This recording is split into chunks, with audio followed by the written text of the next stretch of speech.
歡迎來到新興消息頻道，請訂閱頻道，所以大家不要錯過當天最熱門的新聞。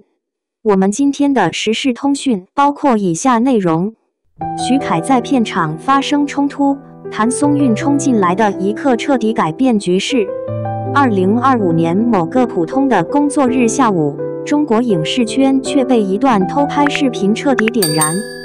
畫面中，一向以溫潤形象示人的當紅演員徐凱，在拍攝現場與多名工作人員發生了激烈肢體衝突，道具傾倒，攝影設備受損，現場一片混亂，至少3名工作人員被送往醫院。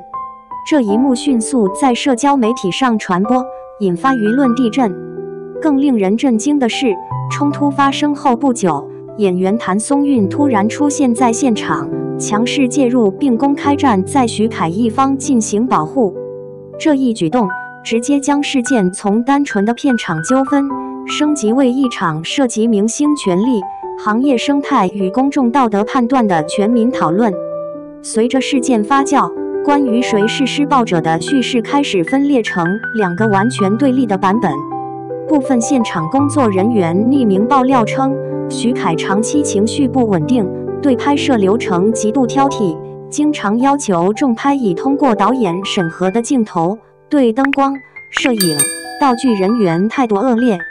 根據他們的說法，當天下午，一名燈光師只是針對技術問題提出專業建議，卻遭到徐凱言語羞辱。隨後，徐凱率先動手，導致衝突全面升級。如果這一說法屬實，那麼這起事件將被定性為明星濫用地位、暴力對待基層工作人員的典型案例。然而，徐凱團隊在事件發生約6小時後發布聲明，給出了完全不同的說法。他們表示，徐凱在該劇組長期遭受言語羞辱、不合理排班與威脅性對待。拍攝週期內，他多次連續工作18至20小時，休息與飲食無法保障，曾正式向制片方投訴，但始終被忽視。聲明中還指出，當天衝突的導火索是燈光技師情緒失控，向徐凱方向投擲沉重設備箱，險些造成嚴重人身傷害。徐凱的衝上前去，並非攻擊，而是試圖阻止對方再次使用危險物品。若這一說法成立，那麼這起事件將更像是一次長期職場壓迫下的爆點崩潰。事件真正引爆輿論的關鍵節點，並非肢體衝突本身，而是譚松韻的出現。根據多名目擊者說法，譚松韻當天並未安排在該攝影棚拍攝，而是在同一影視城的另一地點工作。然而，他卻在衝突發生後極短時間內趕到現場。這一反應速度引發大量猜測，他為何來得這麼快？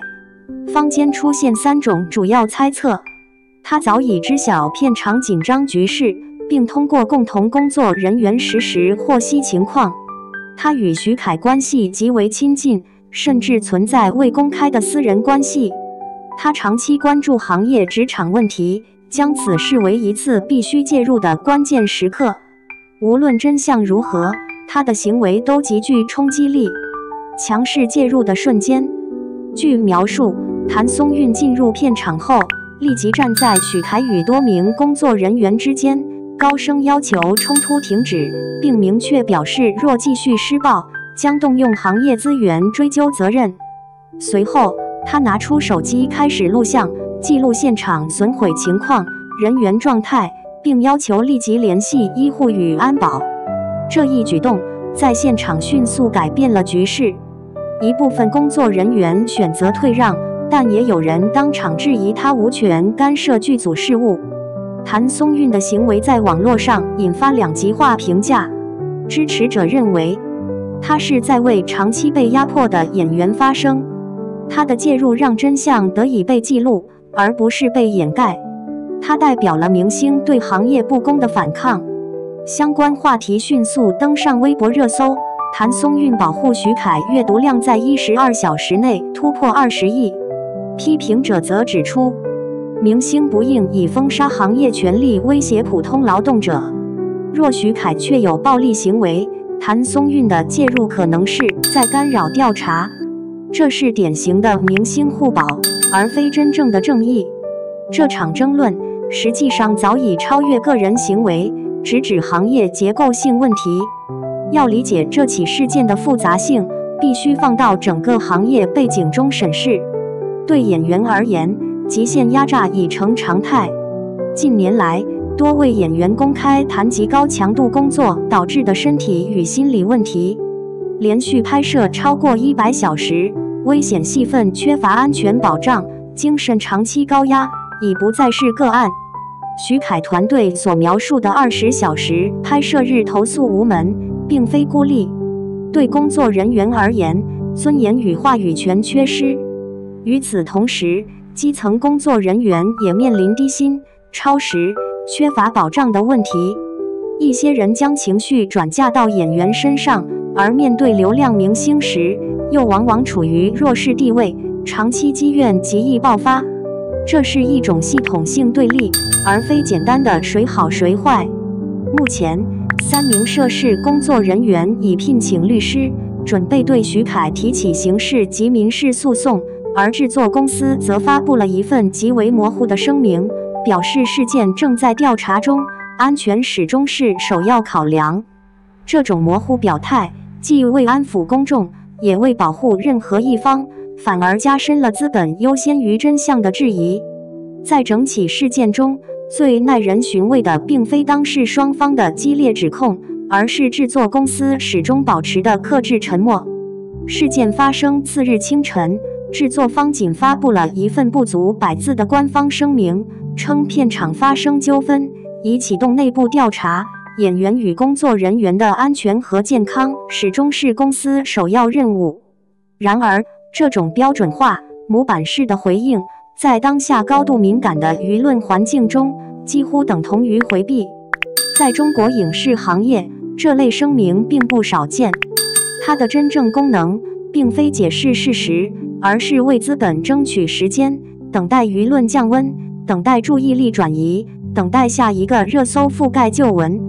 問題在於，當事件涉及肢體衝突、潛在刑責與系統性職場問題時，這種拖延戰術往往只會加深公眾的不信任。不少業內人士私下表示，製作方此刻面臨的並非站哪一邊的道德抉擇，而是殘酷的商業計算：這部劇是否還能繼續拍攝？是否需要更換演員？保險是否覆蓋損失？平台是否會撤資？一旦處理失當，損失可能遠超任何一方的名譽風險。